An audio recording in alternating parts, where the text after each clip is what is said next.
Dios les bendiga, hermanos. Gracias por acompañarnos a nuestro quinto módulo, en donde vamos a ver la segunda parte de los atributos de Dios. Más específicamente vamos a hablar de los nombres de Dios, que también hablan de los atributos de Dios, y también vamos a hablar de los decretos de Dios. Vamos a dirigirnos a Dios en oración para que Él bendiga nuestro estudio juntos. Señor y Padre, gracias te damos por tu revelación, la palabra de Dios que es infalible y que es veraz. Señor, gracias que también nos permites adentrarnos un poco más en las profundidades del estudio de teología propia para conocer mejor a nuestro Dios. Padre, abre nuestro entendimiento. Danos espíritus inclinados a la obediencia y, Señor, fortalece nuestro espíritu para afirmarnos en estas verdades y que un día podamos compartirlas con aquellos a los que tú nos des la bendición de ministrar algún día, o a los que ya ministramos en el ministerio, si es que estamos ya en el ministerio. Bendice a cada uno, Señor, te lo pedimos en el nombre de Cristo. Amén. Los nombres de Dios, hermanos, nos ayudan a entender más la naturaleza de Dios, porque los nombres son asignados por Dios para Él mismo en las Escrituras, reflejando alguna particularidad, algún atributo especial, alguna característica de nuestro Dios. Y necesitamos puntualizar eso. Son dados a Dios en las Escrituras, o sea, por Dios mismo. No son nombres inventados por el hombre, como en las deidades paganas, como en las deidades de otras religiones. Estas no son ideas que se originaron en el hombre de llamarle a Dios de alguna manera, el Dios del trueno, el Dios de la lluvia, el Dios del sol, como dije en las religiones paganas. Más bien, estas son revelaciones más particulares, más específicas de la personalidad y de la esencia de Dios. Así que vamos a echar un vistazo a ellos. Y hermanos, quiero anticiparles, este estudio podría ser un estudio de todo un semestre, estudiar y analizar cada uno de los nombres de Dios. En mi ministerio, en varias ocasiones, he tomado este tema de los nombres de Dios como para presentar una serie de mensajes. Y si ustedes ya están en el ministerio, les recomiendo que lo hagan. Es reconfortante, es edificante. A veces uno piensa que estos temas son muy secos, muy difíciles de captar para la gente, pero en realidad en mi caso descubrí que no solamente me enriquecía a mí personalmente en mi andar con el Señor, mi conocimiento del Señor, sino que me dio a mí un profundo material, una abundante mina de riquezas de donde extraer enseñanzas para la vida práctica. Y vamos a ver algunas de ellas. Y vamos a ver estos nombres en una forma somera en los libros que hemos recomendado estudiar para este semestre. Hay más detalle y ahí pueden estudiar en mayor detalle, pero vamos a hablar aquí de algunos que son de los más sobresalientes. El primer nombre de Dios que se usa es Elohim o Elohim, algunos lo pronuncian. También otra forma de Elohim es El o Eloa, que son la forma singular de estos de este nombre. Elohim, de hecho, es una terminación plural. Hablamos un poquito de esto. Elohim, Panim, Mayim y todas estas palabras hebreas, cuando terminan en im, como serafim, son palabras que terminan en plural. Y en este caso, cuando se aplica a Dios, no se entiende jamás, ni se sugiere jamás en toda la Biblia de que sea una pluralidad de dioses. Más bien a lo que se refiere, como dicen los teólogos y los lingüistas, se refiere al pluralis majesticus, o sea, el plural majestuoso de Dios. Y esto es una característica, sí, del idioma hebreo, pero también es una referencia a la pluralidad en la deidad, más específicamente Trinidad, que es revelado, por supuesto, más adelante en las Escrituras. Aparece, por supuesto, en el primer versículo de la Biblia. En el principio, Elohim. En el principio creó Dios los cielos y la tierra. Pero aparece también en plural, por ejemplo, en Génesis 3:5, en la versión antigua, cuando Satanás tienta al hombre y la advertencia de Dios de que si desobedecían a Dios iban a ser como dioses. Vamos a ver lo que dice el versículo. Mas sabe Dios que el día que comiereis de él serán abiertos vuestros ojos y seréis como dioses sabiendo el bien y el mal. Aquí la palabra en la versión antigua se traduce como dioses, en la versión 60 ya se traduce como Dios. ¿Cuál está bien? No, ninguna está necesariamente mal.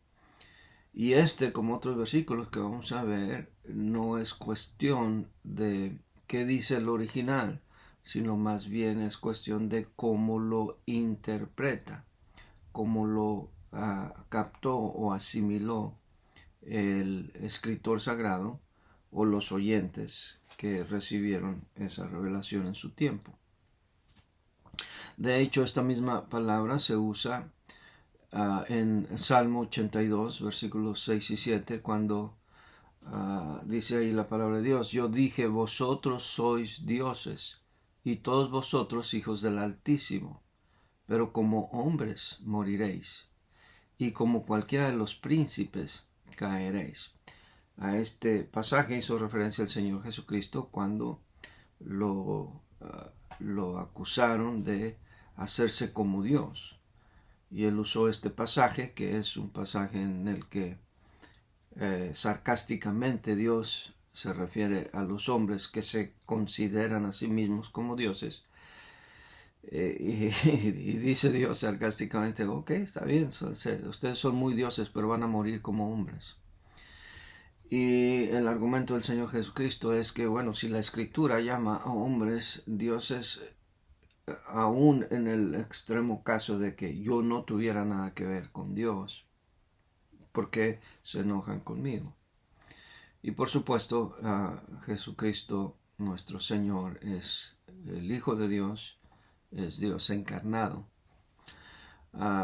Y tenemos muchos casos así en donde los traductores tienen la difícil labor de traducir una palabra que puede traducirse de dos maneras o tres, porque en este caso Elohim puede ser Dios, refiriéndose al Dios verdadero, puede ser referirse a un Dios falso, o puede referirse a varios dioses. E incluso en algunos pasajes del Antiguo Testamento se puede referir a ángeles, ya que los ángeles son enviados de Dios. Encontramos algunos ángeles con un mensaje. En algunos de estos pasajes son teofanías, pero encontramos en la intercomunicación, en el intercambio del hombre con estos mensajeros de Dios. Y ángel quiere decir enviado, mensajero de Dios.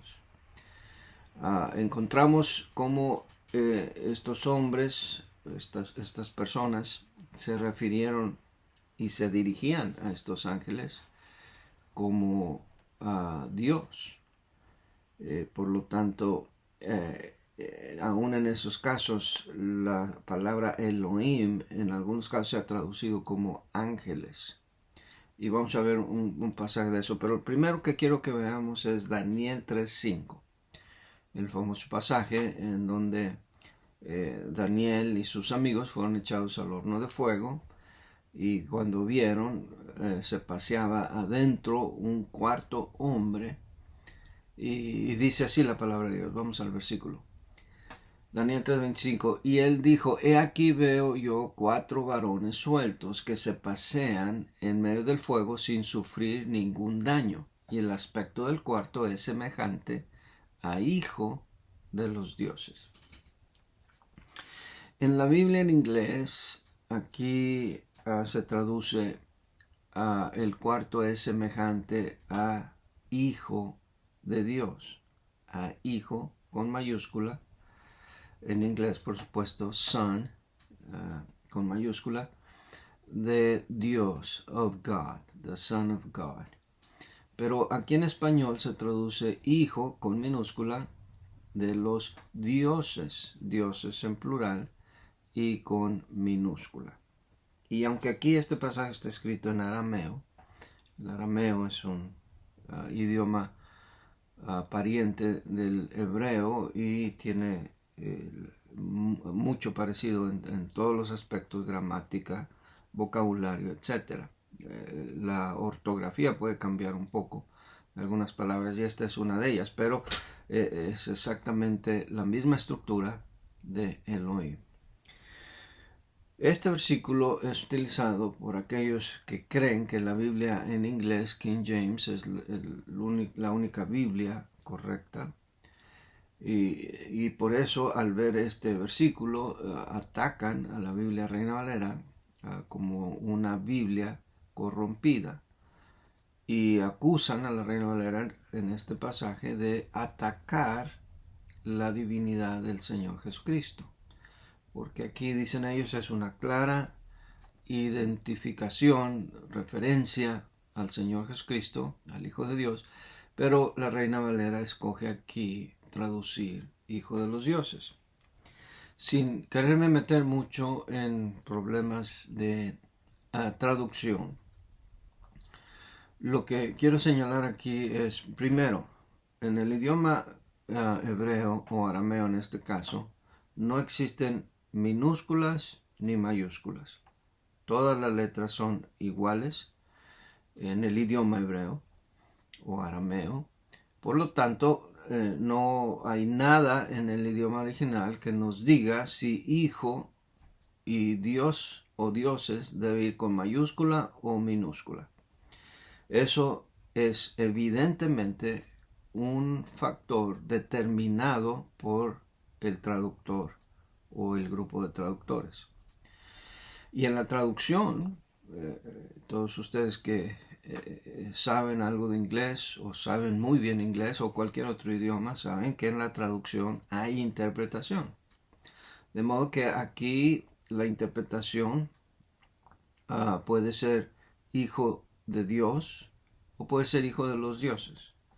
Pero primero necesito mencionar que aquí en el idioma original no hay ningún indicio de que si se refiere a uno o al otro, no hay nada gramaticalmente, lingüísticamente, que dirija en una dirección o en la otra.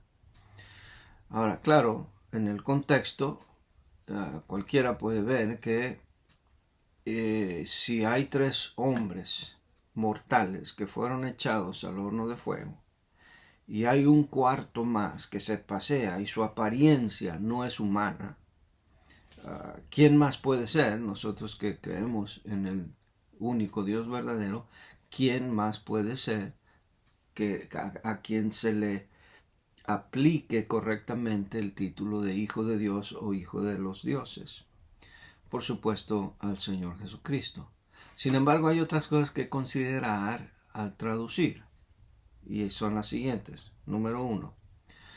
Cuando el traductor está traduciendo este pasaje, está traduciendo lo que él considera que es lo que está diciendo el interlocutor o cómo lo están entendiendo los que están escuchando estas palabras.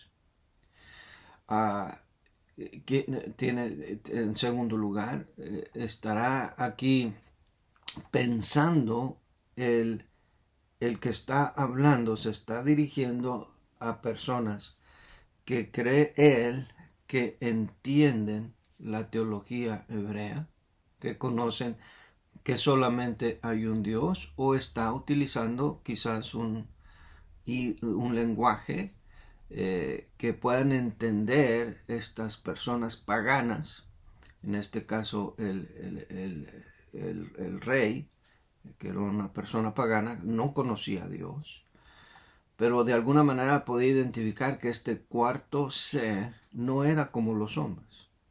Había pues algo divino en él. Ahora, la labor del intérprete, del traductor, es, él tenía en mente específicamente que este era el Hijo de Dios, porque hay solamente uno, o simplemente estaba expresando que ese cuarto ser era un ser divino.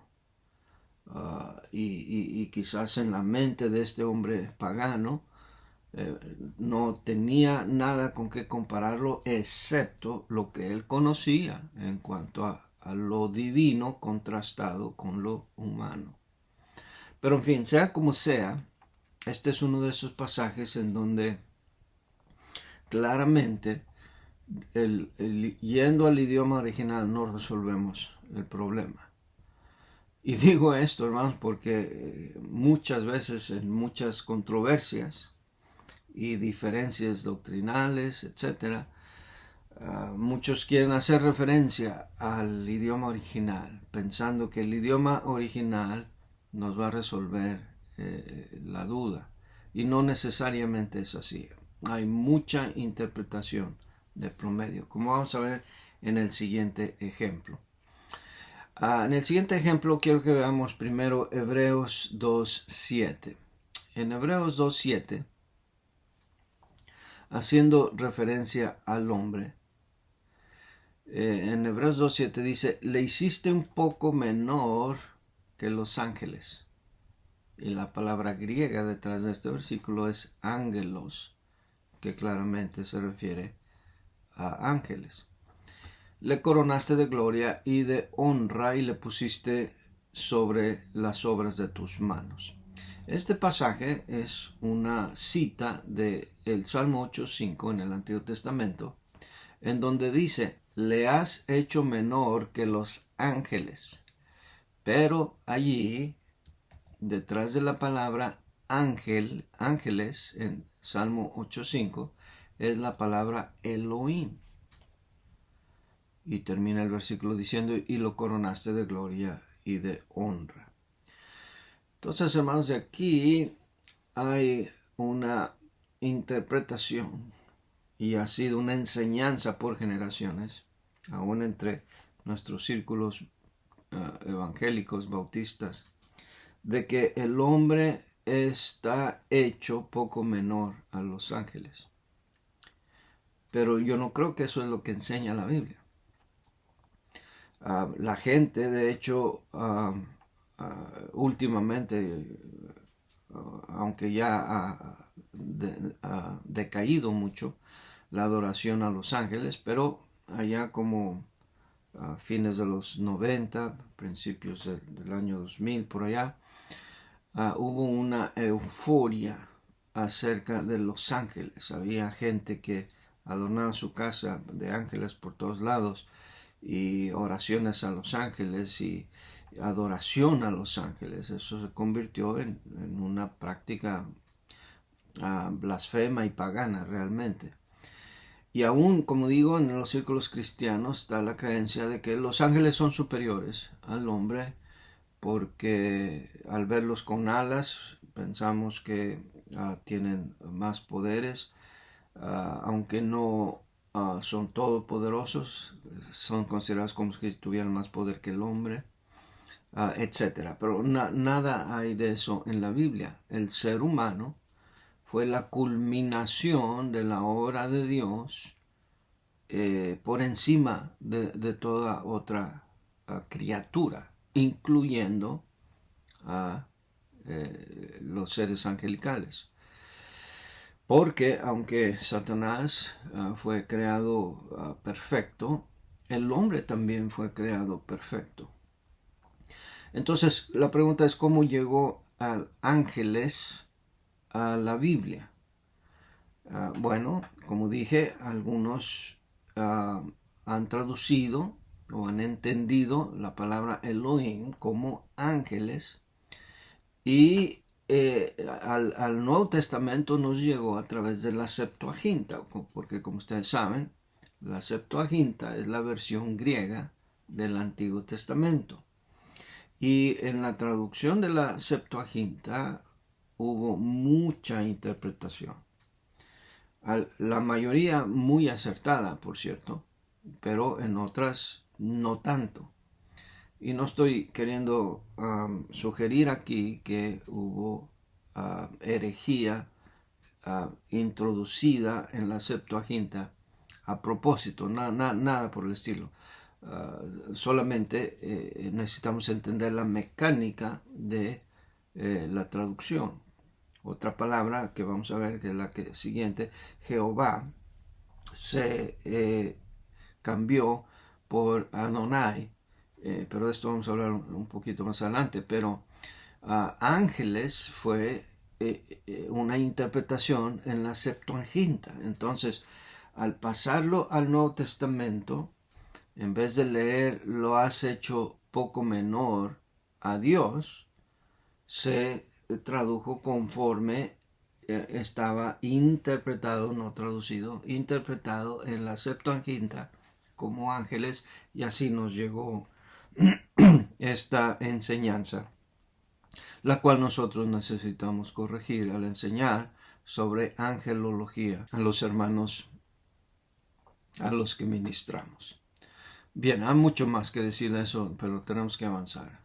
El siguiente nombre es Jehová.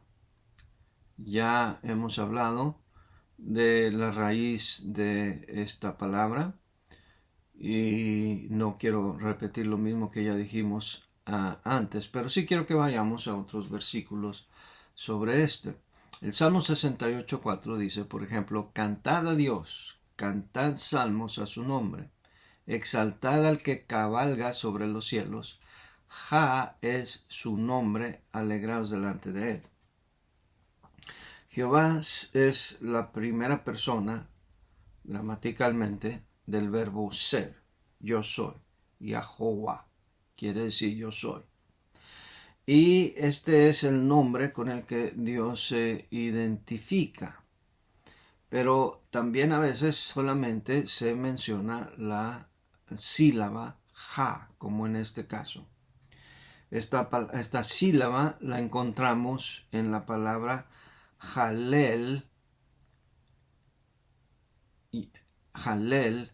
ya, de la cual viene la palabra aleluya. Jalel quiere decir alabar, adorar, y ya quiere decir Jehová en forma abreviada, de modo que la palabra aleluya, Jalel ya, quiere decir alabad, adorad a Dios. Pero al hacer referencia a este nombre, vemos por ejemplo en Éxodo 6:3, que dice aquí, y aparecía Abraham a Isaac y a Jacob como Dios omnipotente, mas en mi nombre Jehová no me di a conocer a ellos. El nombre Jehová y en su significado fue revelado a Moisés en Éxodo 3:6, y dice aquí que no se había revelado así específicamente con ese nombre anteriormente, aunque en el libro de Génesis sí aparece el nombre Jehová. Algunos han considerado esto como un anacronismo, o sea que quizás no están los eventos relatados ahí en forma cronológica. Otros, y ustedes saben algunas de las interpretaciones liberales de quién escribió Génesis y Éxodo y todo el Pentateuco.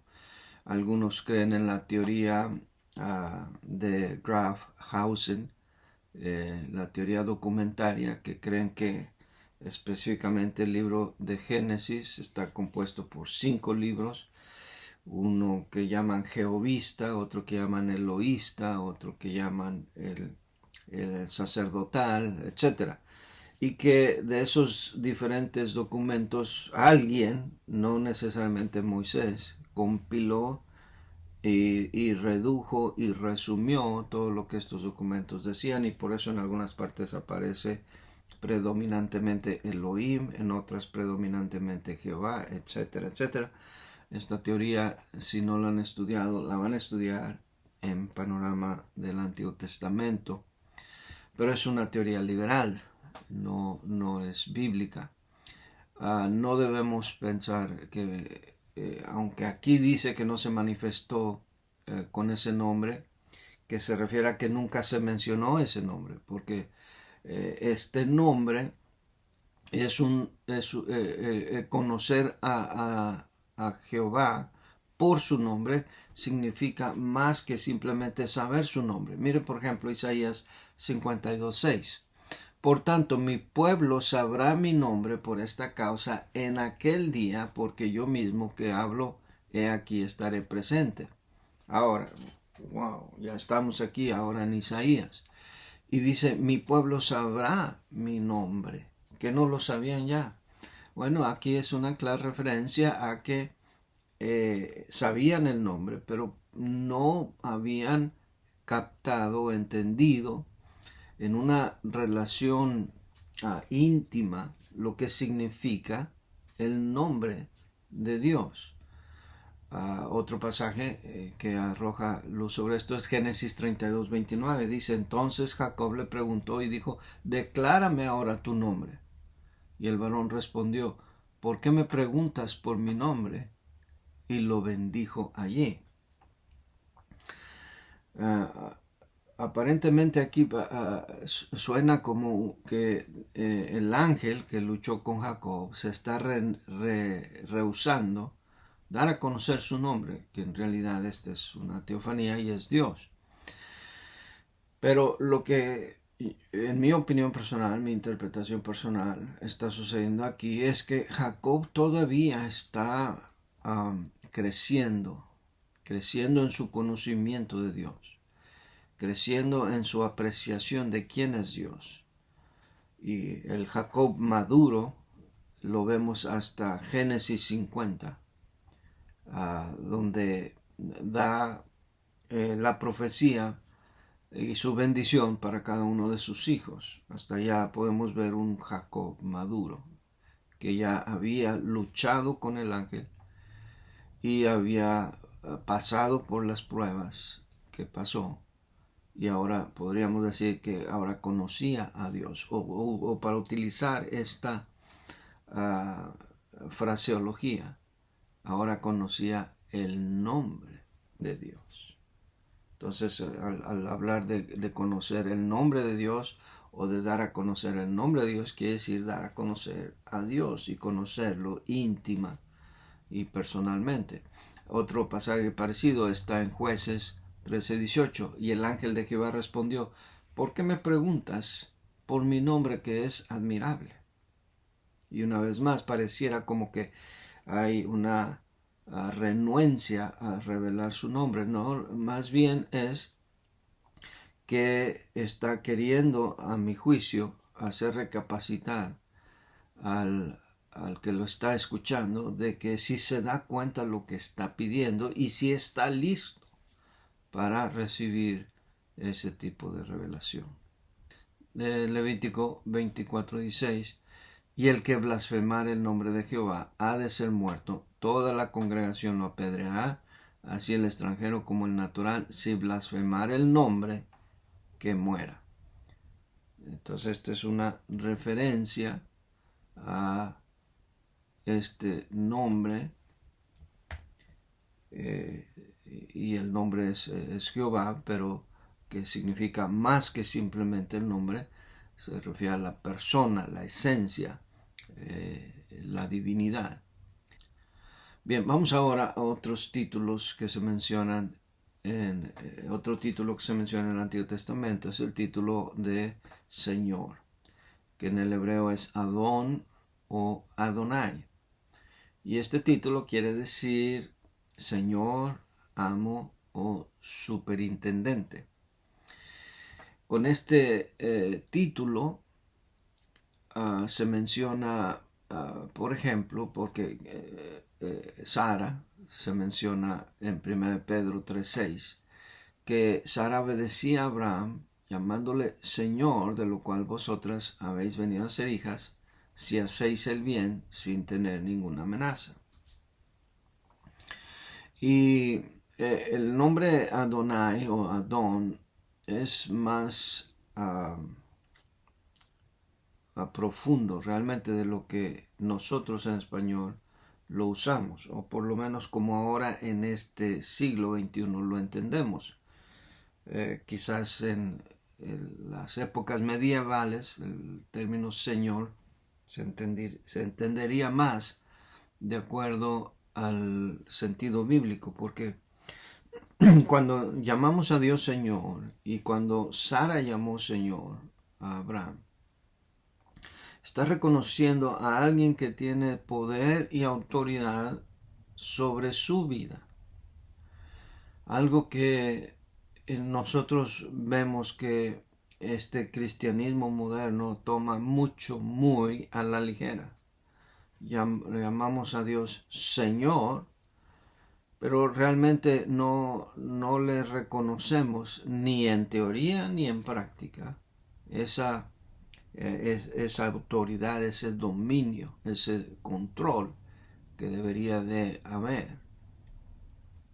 Y el tema es muy amplio, ¿verdad? No me da tiempo de verlo todo aquí, pero en el Antiguo Testamento, en el libro de Éxodo, había una ley en la que, o Levítico me parece, había una ley en donde cuando un esclavo o siervo y esclavo es la misma terminología, podía salir libre después de cumplir con su tiempo, ya sea en el año del jubileo.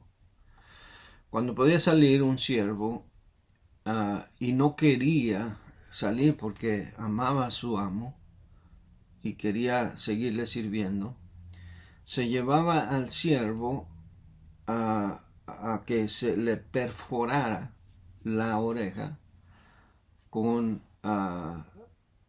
un hierro candente que se llamaba lesna. Y cuando un esclavo, un siervo, se perforaba ese oído, la oreja, todo el mundo veía esa marca que significaba que ese siervo se había comprometido de por vida voluntariamente a seguir siendo siervo de su amo, de su Adonai. Por eso en el Salmo mesiánico donde dice has abierto mis oídos, es una referencia, has perforado mis oídos, es una referencia al siervo sufriente de Dios, el Señor Jesucristo, que voluntariamente se hizo siervo del Señor. Y en ese sentido es que debemos entender a Adonai, no como estos hippies que traen aretes y tatuajes por todos lados, greñudos, que andan de vagos y que dicen que Jesús es su Señor. No podemos conciliar una cosa con otra. En el Nuevo Testamento tenemos otro título equivalente al de Elohim, que es Theos. Este es el que encontramos en Juan 1.1. Se refiere, es lo mismo, el mismo significado de Elohim en el Antiguo Testamento. Se puede referir al Dios verdadero o puede referirse a un Dios falso. pero nosotros sabemos que se refiere al único Dios verdadero. Vamos a echar un vistazo a algunos pasajes que conocemos, como por ejemplo Juan 1:1. Dice ahí la palabra de Dios: en el principio era el Verbo, y el Verbo era con Dios, y el Verbo era Dios. Este para mí es uno de los pasajes que demuestran la divinidad de Cristo. Y aquí vemos cómo el apóstol Juan está describiendo al Verbo de Dios. Más adelante en el versículo 14, en este capítulo 1 de Juan, dice: ya que el Verbo fue hecho carne y habitó entre nosotros. Pero aquí está empezando Juan, como empieza la Biblia, hablando de qué había en el principio. En Génesis 1:1 dice: en el principio creó Dios los cielos y la tierra. No dice cómo llegó Dios ahí, sino que ya lo menciona, dando a entender que donde quiera que fuere el principio, ya estaba Dios ahí. Bueno, aquí en una forma similar, empieza Juan 1:1 diciendo: en el principio era el Verbo. Y cuando entendemos que en la mentalidad de los oyentes de Juan, especialmente los judíos, en su mente solamente había un Dios, la pregunta podía ser: bueno, ¿cómo es posible que el Verbo estuviera en el principio si nosotros sabemos que hay un solo Dios y ese Dios es el que estaba en el principio? Tratando de elaborar argumento por argumento de cómo es esto posible, da la siguiente frase diciendo: el Verbo era con Dios. En el principio era Dios. Y sí, ya sé que en el principio estaba Dios, pero el Verbo estaba con Dios. Y quizás como anticipando que alguien puede decir: oh, entonces había dos. No, termina el versículo diciendo Juan, por revelación divina: no es que había dos, sino que el Verbo que estaba en el principio, que estaba con Dios, ese Verbo era Dios. Y esta es la palabra teos que se utiliza allí y se utiliza en muchas otras referencias al Dios verdadero. Romanos 16:27 dice: al único y sabio Dios sea gloria mediante Jesucristo para siempre. Al único y sabio Dios. Un testigo de Jehová diría aquí: muy bien, aquí está claramente separando al único y sabio Dios, sea gloria mediante Jesucristo para siempre. No es así. Vamos a ver otros pasajes.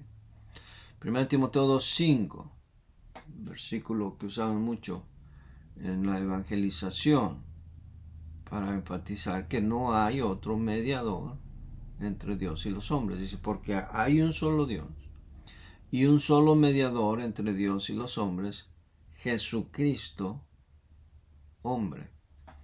Y aquí utiliza la palabra o nombre Jesucristo para el Señor Jesús, porque Jesucristo es la fusión de la humanidad. Jesús es el nombre humano de Jesús, y Cristo es la referencia a su divinidad.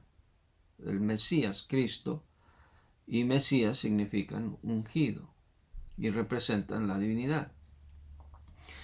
Y aquí claramente está estableciendo cuál es el eslabón que conecta perfectamente al hombre con Dios. Solamente hay uno que tiene estas características, que tiene naturaleza divina y naturaleza humana, y ese es el Señor Jesucristo. Y por eso solamente hay un mediador, y ese es el Señor Jesucristo. Ahora, en 1 Juan 5:20, ya hicimos referencia a este versículo, pero vamos a verlo otra vez. Dice: pero sabemos que el Hijo de Dios ha venido y nos ha dado entendimiento para conocer al que es verdadero. Y estamos en el verdadero, en su Hijo Jesucristo. Este es el verdadero Dios y la vida eterna. Y este versículo es irrefutable en cuanto a que Jesucristo es el único Dios verdadero y quien es la vida eterna. Y por más que alguien trate de explicarlo y refutarlo, refutarlo y entenderlo es bastante difícil, pero sí podemos ver claramente aquí que este Dios verdadero es Jesucristo, porque empieza diciendo, pero sabemos que el Hijo de Dios ha venido. Y aquí tenemos a dos personas mencionadas, Hijo de Dios. Sabemos que el Hijo de Dios ha venido. Y luego dice, y nos ha dado entendimiento para conocer al que es verdadero. Si mantenemos que aquí está Dios, y este es el Hijo de Dios, y que el Hijo de Dios vino para darnos entendimiento, para conocer al verdadero. ¿Verdad? Hasta ahí estamos bien, están las dos personas separadas, bien. Y luego dice, y estamos en el verdadero. ¿Ok? El verdadero, ¿quién dijimos que era? Dios. En su Hijo Jesucristo. Oh, por fin. Entonces ahora el verdadero está acá. Estamos en el verdadero, en su Hijo Jesucristo.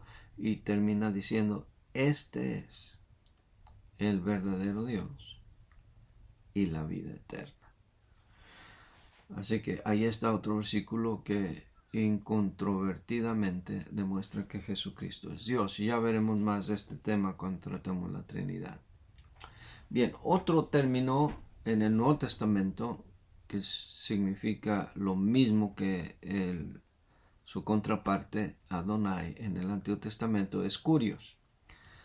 Algunos escriben Kurios, otros escriben Kyrios con Y, que precisamente la I, que se pronuncia U en griego, es Y. Y si lo vamos a pronunciar como los griegos, tendría que ser Kurios. Y para evitar esa confusión, algunos lo escriben con U, la transliteración de Kurios. Sea como sea, es Señor. Y significa exactamente lo mismo que en el Antiguo Testamento. Así que no hay una acepción en cuanto a eso. En Juan 20:28 vemos que Tomás, que llega al lugar donde estaban los apóstoles, y él no estuvo presente cuando el Señor se les había presentado, pero ahora se le presenta y ya conocen el resto de la historia. El Señor Jesucristo le dice, mete tu dedo en mi costado, en mi llaga, y después de que lo hizo, creyó, y entonces él cae postrado y le dice, entonces Tomás respondió y le dijo, Señor mío y Dios mío. Y en esta declaración Tomás está reconociendo más que lo que normalmente entendemos después de haber estudiado esto que estamos hablando, el significado de Señor y Dios. Está diciendo mucho más de lo que aparentemente Tomás está diciendo aquí. Señor mío y Dios mío. Está reconociendo estos dos títulos en él. 1 Corintios 8:6 dice, pero para nosotros, sin embargo, solo hay un Dios, el Padre, del cual proceden todas las cosas, y nosotros somos para Él, y un Señor, Jesucristo, por medio del cual son todas las cosas, y nosotros por medio de Él. Y una vez más, alguien puede decir aquí, bueno, aquí está claramente distinguiendo que hay un Dios, el Padre, y que hay un Señor, el Señor Jesucristo. Sí, correcto, pero recuerde también Efesios 4:5, dice que hay un Señor, una fe y un bautismo, de modo que ese Señor, Jesucristo, tiene que ser también el único Dios verdadero. Y el hecho de que se le dé al Señor Jesucristo este título es evidencia de quién se está enseñando aquí. De hecho, en lo que nosotros llamamos el camino romano, los versículos que usamos en Romanos 10, versículos 9 y 10, son indispensables para la salvación, porque ahí claramente dice que si confesares con tu boca que Jesús es el Señor, ¿qué Señor? El único. Es clave, es determinante creer que Jesucristo es no un Señor, es el Señor. Que si confesares con tu boca que Jesús es el Señor y creyeres en tu corazón que Dios le levantó de los muertos, serás salvo. Porque con el corazón se cree para justicia, pero con la boca se confiesa para salvación. Y si alguien dice, oh sí, bueno, es que también se le llama Señor a Jesús, pero eso no quiere decir que Él es Dios, ¿o no? Entonces, ¿por qué el versículo 13 dice, porque todo aquel que invocare el nombre del Señor será salvo? Y esta expresión, todo aquel que invocare el nombre del Señor, es una referencia a Jehová, porque en Joel capítulo 2 dice claramente que todo el que invocare el nombre de Jehová es una referencia al Dios Jehová del Antiguo Testamento. Y la razón de que por qué aparece Señor en Romanos 10:13 y por qué Jehová en Joel 2:32 es porque la palabra para el nombre de Jehová, había una idea de los judíos de que no deberían de pronunciar el nombre de Jehová por esta sentencia que ya leímos anteriormente, en donde hay una advertencia de no blasfemar el nombre de Jehová, por lo cual evitaban los judíos, los hebreos, mencionar el nombre de Dios, y entonces mencionaban el nombre Yahweh o Yahová con el nombre Adonai, con las vocales, para evitar pronunciar mal el nombre de Jehová. Pero bueno, vamos adelante. Hay también nombres compuestos. Schaeffer nos da algunos de estos nombres compuestos y no tengo tiempo de ver todos estos pasajes, pero cada uno de ellos tienen mucha enseñanza. Les sugiero que los estudien con calma. El Shaddai. Y lo primero que necesito decir aquí es que él no es la palabra en español, el artículo definido él, sino él es la abreviación de Elohim. El Shaddai quiere decir entonces Dios Todopoderoso. No está diciendo el Todopoderoso, está diciendo Dios Todopoderoso. El Dios Shaddai Todopoderoso. Se le llama también el Elión, que significa el Dios Altísimo. Génesis 14:18. Se le llama también el Olam, o sea, el Dios Eterno. Génesis 21:33. Se le llama el Roy, el Dios que me ve. Génesis 16:13. Pero vienen también combinaciones de Jehová o Yahvé. Schaeffer lo utiliza con Jehová. Ahorita vamos a ver cómo lo hace Ryrie. Pero se usa en combinación Jehová Elohim, que se traduce Jehová Dios, como en Génesis 2:4. También vemos la combinación Jehová Adonai, que quiere decir Señor Dios, y Jehová Sabaoth, que quiere decir Señor o Jehová de los ejércitos. Ryrie menciona otras combinaciones de estos nombres como Yahvé, Jireh, ya sea que ponga Yahvé, Yahweh o Jehová, ya sabemos a quién está refiriendo. Yahvé, Jireh, quiere decir Dios proveerá. Y esto es hermoso saber que para nosotros los cristianos Dios siempre, siempre proveerá. Esta es una referencia cuando Dios le pidió a Abraham sacrificar a su hijo. Isaac dijo, no veo un cordero y proféticamente Abraham dijo, Dios se proveerá de un cordero, no solamente para ese instante de sacrificio en lugar de Isaac, sino para la humanidad entera, que es una referencia al Señor Jesucristo. Yahvé Nisi, Jehová es mi bandera, Jehová es mi estandarte, es una referencia a tener la protección, el cuidado, el símbolo de victoria del ejército a quien pertenecemos, que es Jehová. Jehová es mi estandarte. Y tremendo significado para nosotros los cristianos. Yahvé Shalom, Jehová es mi paz, Jueces 6:24. Yahvé Sabaoth, Jehová de los ejércitos, 1 Samuel 1:3, 1 Samuel 17:45. También Yahvé Makadeshem, Jehová que os santifica. Yahvé Raah, Jehová es mi pastor. Y Yahvé Tzidkenu, que es Jehová justicia nuestra. En fin, tome usted el tiempo de estudiar estos nombres con detenimiento, descubrirá que son de mucha edificación. Yahvé Shammah, Jehová está allí, y Yahvé Elohim Israel, que es Jehová el Dios de Israel. Bien, vamos ahora a ver los decretos de Dios. Esta es la segunda parte de nuestro video.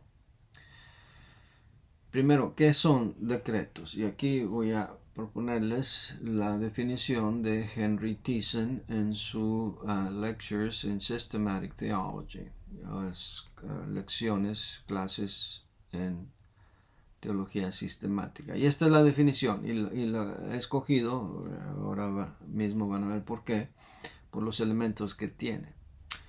Dice así: los decretos de Dios son el propósito eterno de Dios. En un sentido real, todas las cosas están contenidas en un propósito. O propósitos, también se puede considerar propósitos, basados en el consejo más sabio y santo, por el cual Él libremente e inmutablemente, para su propia gloria, ordenó, ya sea en forma eficaz o permisiva, que todas las cosas llegaran a acontecer. Bien, vamos a ver los elementos que hay en esta definición. Primero, la definición dice que los decretos de Dios son el propósito eterno de Dios. Entonces hay que notar que en los decretos o el decreto de Dios hay un propósito eterno. No es un propósito inmediato, no es algo egoísta, no está buscando una satisfacción, un alivio temporal inmediato. Mire, por ejemplo, Salmo 33:11. El consejo de Jehová permanecerá para siempre, los pensamientos de su corazón por todas las generaciones. Mientras que el hombre, cuando a veces determina hacer algo, lo hace pensando en su situación personal. Lo vemos, por ejemplo, en Esaú, que vendió su primogenitura. Él lo que tenía era hambre. A él no le importó la primogenitura. Yo quiero comer. Y vendió su primogenitura. Y así mucha gente comete muchos errores en su vida solamente para aliviarse, para salir de una situación. Jovencitas se casan para salir, según ellas, de la autoridad de los padres. Hombres se casan con mujeres solamente por satisfacer su necesidad sexual. Gente abandona los trabajos estando necesitado del ingreso solamente porque no soportan al jefe o alguna otra circunstancia. Y nosotros los humanos, los seres humanos, cometemos ese error. Pensamos en lo temporal, en lo inmediato, pero Dios no es así. Santiago 1:17 dice: toda buena dádiva y todo don perfecto desciende de lo alto, del Padre de las luces, en el cual no hay mudanza ni sombra de variación. Dios no cambia de opinión. Dios no se guía bajo las circunstancias actuales, presentes. Dios se guía de acuerdo a un propósito eterno. Y eso es importante en esta definición. En esta definición dice también que está basado en el consejo más sabio y más santo. O sea que Dios no tiene una conciencia manchada y limitada como nosotros. Isaías 48:11 dice, por mí, por amor de mí mismo lo haré, para que no sea amancillado mi nombre, y mi honra no la daré a otro. Estos decretos, estos propósitos de Dios son basados en el consejo sabio de Dios y el consejo santo de Dios. De modo que todo lo que hemos venido estudiando acerca de los atributos de Dios nos van a ayudar a entender, y si no a entender, por lo menos a justificar los decretos de Dios, como lo vamos a ver hacia el final, por ejemplo, en cuanto a la salvación. ¿Por qué Dios permitió el pecado en el Edén? ¿Por qué Dios permitió la caída de Lucifer y sus huestes angelicales rebeldes? Dios tiene un decreto y un propósito eterno en todo eso, basado en su omnisciencia, en su justicia, en su sabiduría, en su santidad y en todos sus atributos. Por ejemplo, también aquí en esta definición de decreto dice, por el cual Él libremente e inmutablemente para su gloria ordenó. Quiere decir que estos propósitos de Dios se originaron en la libertad y la omnipotencia de Dios. Dios es libre y capaz de llevar a cabo su consejo. Salmo 135:6. Todo lo que Jehová quiere lo hace, en los cielos y en la tierra, en los mares y en todos los abismos. Esto es contrario a lo que el hombre determina. El hombre se propone muchas cosas, pero sus limitaciones a veces le impiden lograr sus propósitos. Daniel 4:35 dice, todos los habitantes de la tierra son considerados como nada, y Él hace según su voluntad en el ejército del cielo y en los habitantes de la tierra, y no hay quien detenga su mano y le diga, ¿qué haces? De manera que cuando Dios se propone algo, Él sabe que es útil, tiene como fin la gloria de Dios, está basado en su santidad, en su omnipresencia y en su capacidad ilimitada, su poder ilimitado de hacer lo que Él determina hacer. Otro elemento aquí importante es el de la gloria de Dios. Noten que el propósito de todo lo que ha hecho Dios, a fin de cuentas, es para su honra y gloria. Y esto nos va a ayudar a entender por qué Dios hace muchas cosas. Y esa es la razón por la que mucha gente no puede aceptar la soberanía de Dios en su vida, porque a juicio de ellos Dios no está actuando como debe de actuar.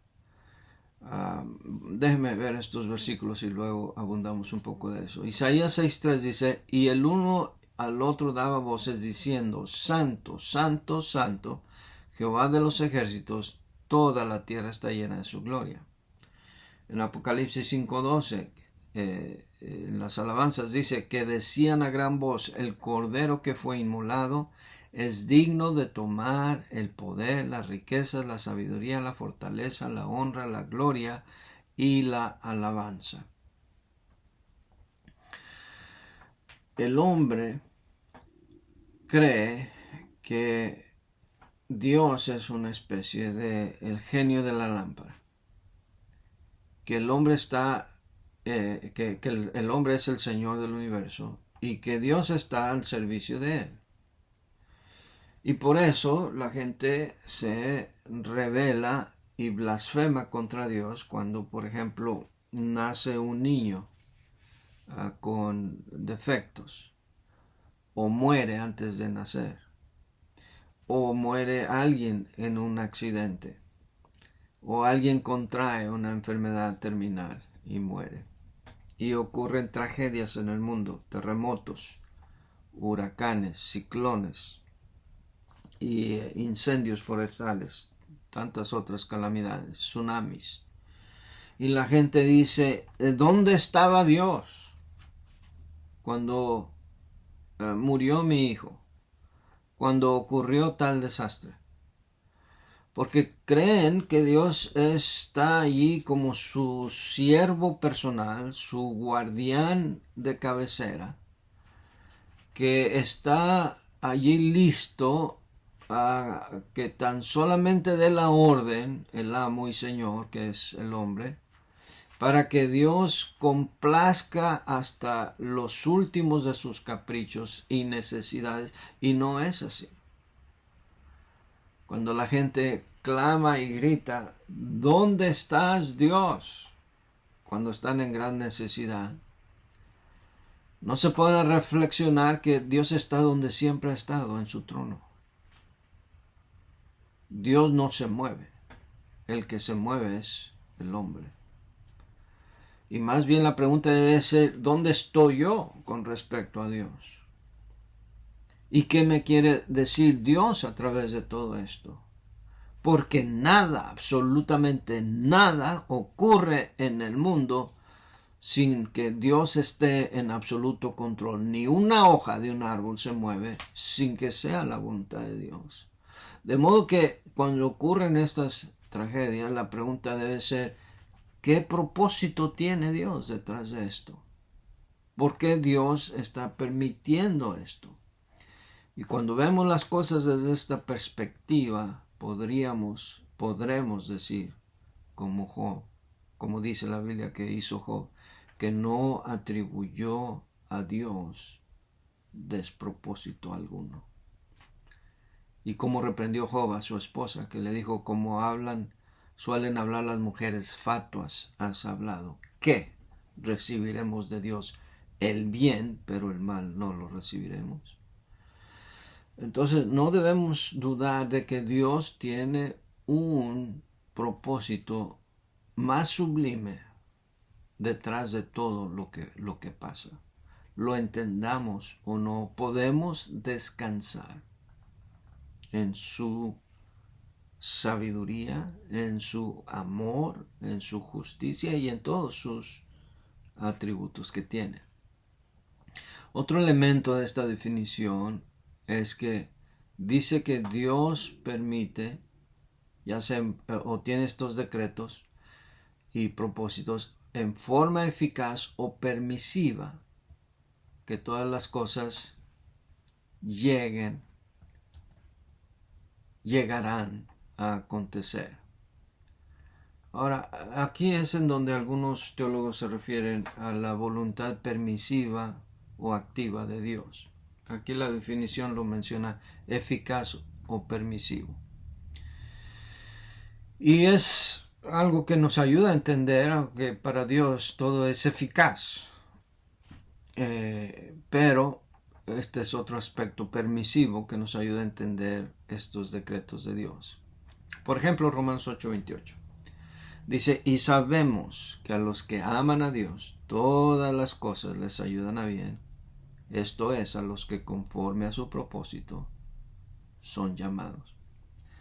Para el Hijo de Dios, para quien ha decidido rendir su voluntad a Dios y seguir a ciegas, a Dios, quien sí sabe a dónde va, uno puede descansar, así como un niño pequeño se agarra de la mano de su papi, de su mami, y lo acompaña sin chistar, a veces sin saber a dónde va a ir, o cuando vamos a un viaje, me acuerdo mis niños cuando estaban pequeñitos, los subíamos al carro y decíamos, vámonos.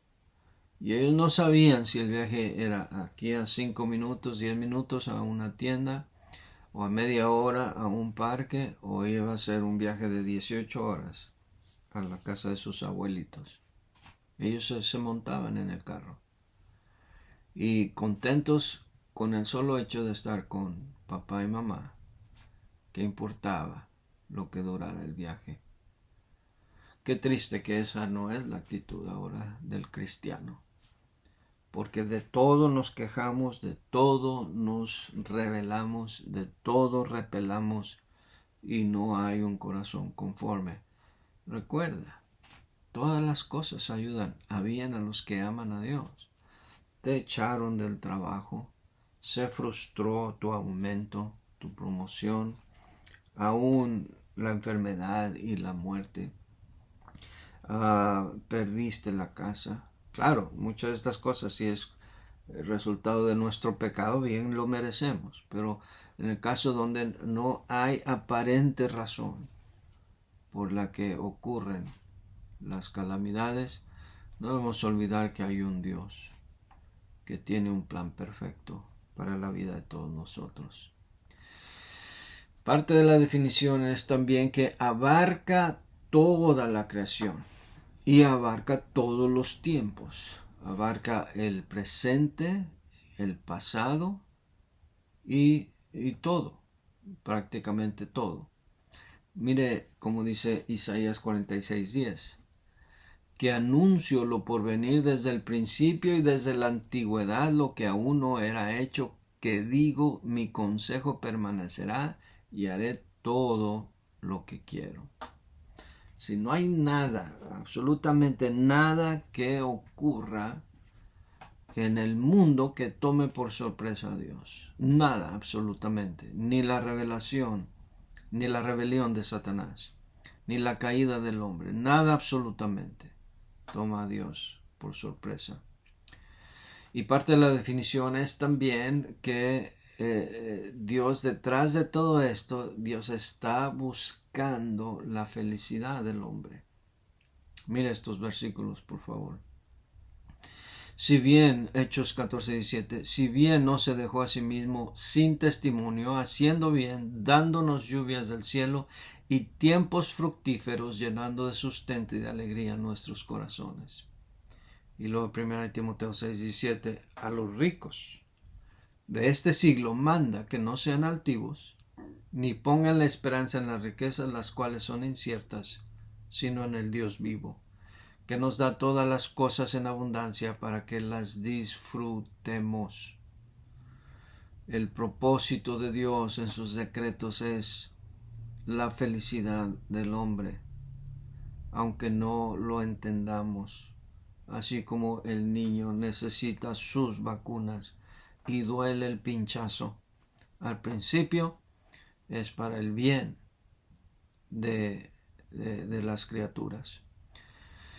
Y por último, detrás de todos los propósitos, a fin de cuentas, lo que Dios está tratando de lograr es recibir la gloria que Él solamente merece. Isaías 48:11.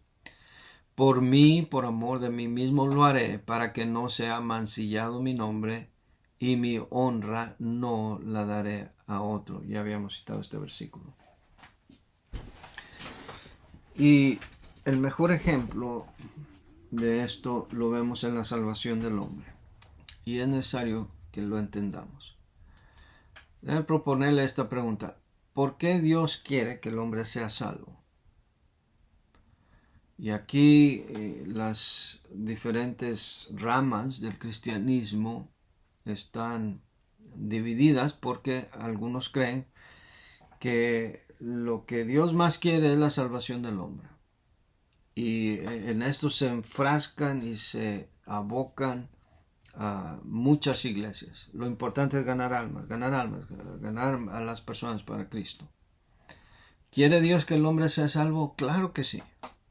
El cual quiere que todos los hombres sean salvos y vengan al conocimiento de la verdad. Pero hay un propósito superior a eso. En el hecho mismo de que el hombre sea salvo, ese no es el fin. Si todo lo que Dios quisiera es llevar al hombre al cielo, ¿por qué no los mata inmediatamente después de que aceptan a Cristo y se los lleva con él? No hace eso Dios.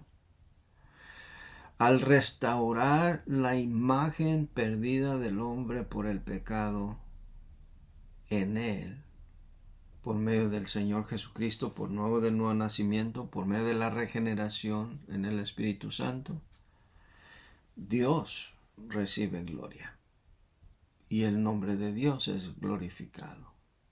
De modo que necesitamos entender que todas estas cosas, todos los capítulos de nuestra vida y del paso del hombre sobre la tierra, son eso, precisamente pasos, etapas para llegar a el propósito final por el cual Dios determinó todas las cosas. De esto vamos a hablar enseguida. Esta es la definición de decreto, pero ¿cuál es el contenido? El contenido de los decretos es tanto material y físico como espiritual y moral. En cuanto a lo físico, incluye al hombre, el universo, la tierra y todo eso. Miren lo que dice la Biblia, Hechos 17:26.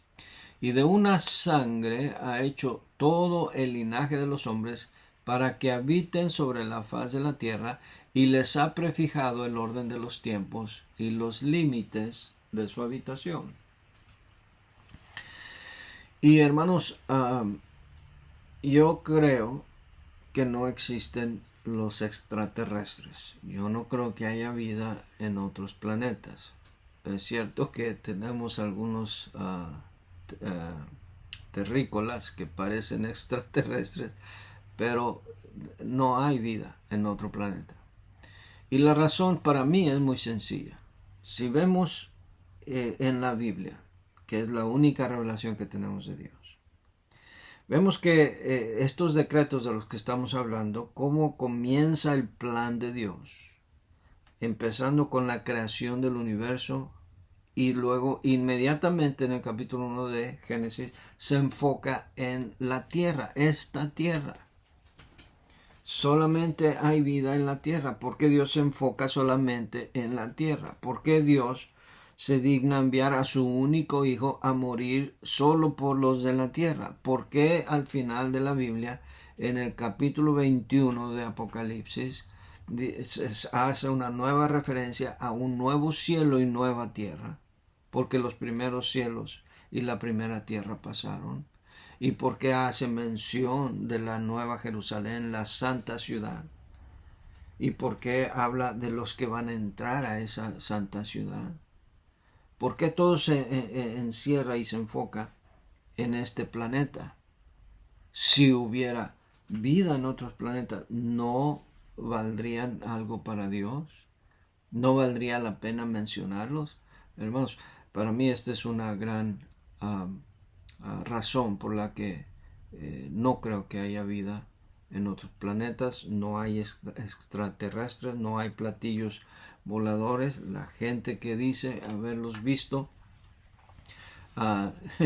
deberían de cuidar más lo que comen y a qué hora lo comen o qué es lo que beben, ¿verdad? Que les hace ver visiones.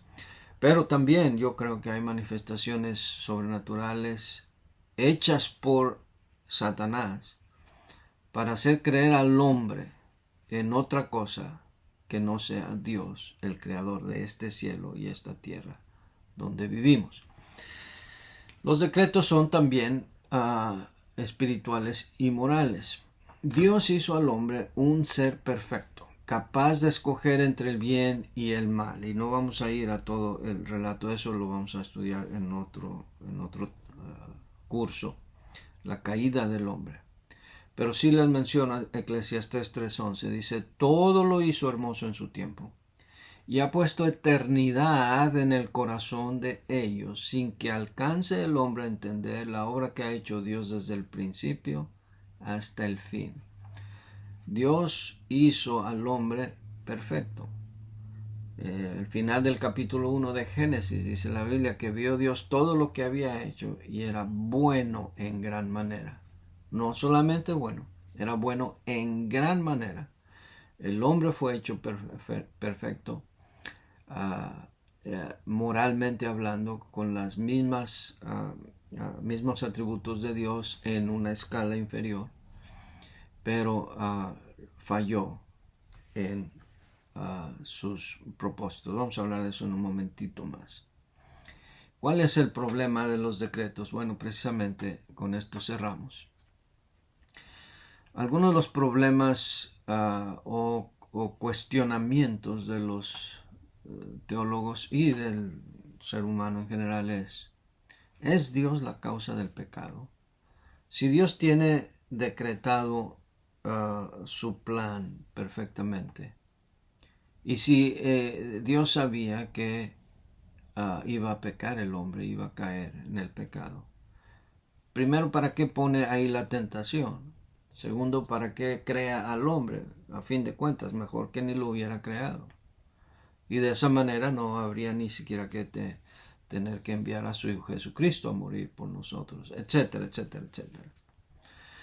Pero vamos a tratar de poner en paz algunas de estas inquietudes. Ezequiel 28:15 dice, perfecto eras en todos tus caminos desde el día que fuiste creado hasta que se halló en ti maldad. ¿Creó Dios el pecado? No. Dios creó todo perfecto, incluso a Satanás. Y dice aquí que era perfecto en todos sus caminos desde el día que fue creado, y note que dice que fue creado. Satanás no es eterno como Dios. Pero hubo un momento, no sabemos cómo ni sabemos cuándo, simplemente aparece el pecado en Satanás, en Lucifer. Lo cual es señal también de la perfección, porque si el hombre no, al igual que Satanás, no fueran capaces de ir por su propio camino, escoger su propio rumbo, entonces no tendrían ese grado de perfección. Pero la maldad, vemos aquí, nació en el corazón de Satanás. Ahora, ¿es responsable entonces Satanás y el hombre por sus actos? Claro que sí. Eclesiastés 7:29 dice, he aquí solamente esto he hallado, que Dios hizo al hombre recto, pero ellos buscaron muchas perversiones. En otro versículo bien conocido que mencionamos para los jóvenes, en Eclesiastés 11:9 dice, alégrate joven en tu juventud y tome placer tu corazón en los días de tu adolescencia y anda en los caminos de tus ojos y en los caminos de tu corazón, pero sabe que sobre todas estas cosas te juzgará Dios. Claro, Dios hizo al hombre con capacidad de escoger el rumbo que va a llevar, pero advierte de las consecuencias. La paga del pecado es muerte, nos dice Romanos 6:23. Ahora, ¿cómo conciliamos la soberanía de Dios, los decretos de Dios, con el libre albedrío del hombre? Bueno, esto lo vemos, por ejemplo, en las dispensaciones. En las dispensaciones vemos que Dios le da una responsabilidad al hombre. El hombre falla y, como resultado, Dios tiene que dar un escape, una fuente de rescate. Y eso lo vemos a través de todas las dispensaciones. Y todo esto, hermanos, al verlo en el panorama más amplio, vemos el gran amor que Dios tiene por nosotros y por su creación. Vamos a echar, por ejemplo, un vistazo al libro de la vida. Esto nos va a ayudar a entender este asunto. Efesios 1:4 dice, según nos escogió en Él antes de la fundación del mundo para que fuésemos santos y sin mancha delante de Él. En Apocalipsis 13:8 dice, y la adoraron todos los moradores de la tierra cuyos nombres no estaban escritos en el libro de la vida del Cordero que fue inmolado desde el principio del mundo. Y Apocalipsis 22:19 dice, y si alguno quitare de las palabras del libro de esta profecía, Dios quitará su parte del libro de la vida y de la santa ciudad y de las cosas que están escritas en este libro. Ahora, ¿este libro de la vida qué es? Bueno, es el libro donde están los nombres de todos los salvos. ¿Cuándo fue escrito este libro de la vida? Dice aquí en Efesios que fue antes de la fundación del mundo. Pero también dice aquí que aquellos que, por ejemplo en el caso de Apocalipsis, que quiten o alteren el contenido de la palabra de Dios, Dios quitará su nombre, su parte del libro de la vida. Eso quiere decir que en un sentido podríamos decir todos los hombres están escritos en el libro de la vida y solamente aquellos que cumplan con el propósito de Dios de creer en Cristo Jesús, de ser salvos, de ser lavados en la sangre del Cordero, van a permanecer en ese libro, pero los otros no. Como dice Apocalipsis 20, el que no se halló inscrito en el libro de la vida fue lanzado al lago de fuego. Bueno, espero que eso le ayude a entender un poquito esta cuestión. ¿Es el hombre responsable? Sí, claro que sí. ¿Qué hay en cuanto a la elección y a la predestinación? Bueno, lo primero que le voy a decir es, la elección es una doctrina bíblica. Y la predestinación también, pero es una doctrina tergiversada. Déjeme explicar. Efesios 1:4, que ya hice referencia, dice, según nos escogió en Él antes de la fundación del mundo, para que fuésemos santos y sin mancha delante de Él. ¿Para qué? El versículo 12 lo dice, a fin de que seamos para alabanza de su gloria, nosotros los que primeramente esperábamos en Cristo. Entonces, ¿cómo ocurrió esto? Bueno, Dios nos escogió, número 1, para alabanza de su gloria. Número 2, antes que el mundo fuese. Pero ¿cómo nos escogió? 1 Pedro 1:2, en base a su presciencia, o sea, conocimiento previo. 1 Pedro 1:2, elegido según la presciencia de Dios Padre en santificación del Espíritu, para obedecer y ser rociados con la sangre de Jesucristo. Gracia y paz sean multiplicadas. La predestinación es una doctrina bíblica, sí, pero ha sido tergiversada y ha sido mal entendida. Si nosotros entendemos bien la doctrina de la elección, no malinterpretaremos la doctrina de la predestinación. Porque mire lo que dice 1 Timoteo 2:4, el cual quiere que todos los hombres sean salvos y vengan al conocimiento de la verdad. Dios te bendiga.